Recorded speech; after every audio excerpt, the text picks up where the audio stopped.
நண்பர்கள் அனைவருக்கும் வணக்கம். இந்த நாள் மகிழ்ச்சியான நாளாக எனது மனமார்ந்த வாழ்த்துக்கள்.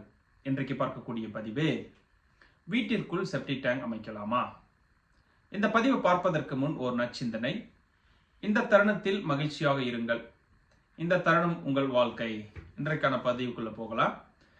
வீட்டிற்குள் செப்டிக் டேங்க் அமைக்கலாமா? வீட்டிற்குள் நிச்சயமாக செப்டிக் டேங்க் அமைக்கக்கூடாது. அது மிகப்பெரிய தவறு.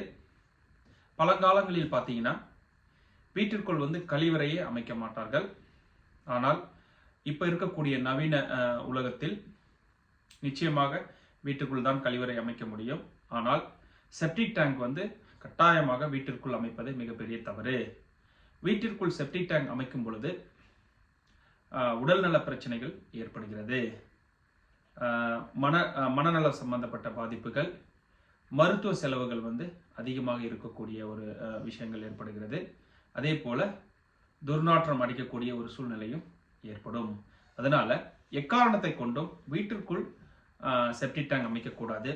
இது போன்ற விஷயங்கள் எப்போ நடக்குது அப்படின்னா, பெருநகரங்களில் அப்படி இல்லைன்னா அதிக விலை கொடுத்து வாங்கக்கூடிய பகுதிகளில் பார்த்தீங்கன்னா, இடம் விடாமல் வடக்கு மற்றும் கிழக்கு அனைத்து பகுதிகளிலுமே பார்த்தீங்கன்னா எல்லை வரை அடைத்து வீடு கட்டக்கூடிய ஒரு இடங்களில் இது போன்ற தவறுகள் இருக்கிறது. அது நீங்க செப்டிக் டேங்க் நீங்க வீட்டுக்குள்ள அமைக்கிறீங்க அப்படின்னா நிச்சயமாக உடல் நலம் பாதிப்பு ஏற்படும்.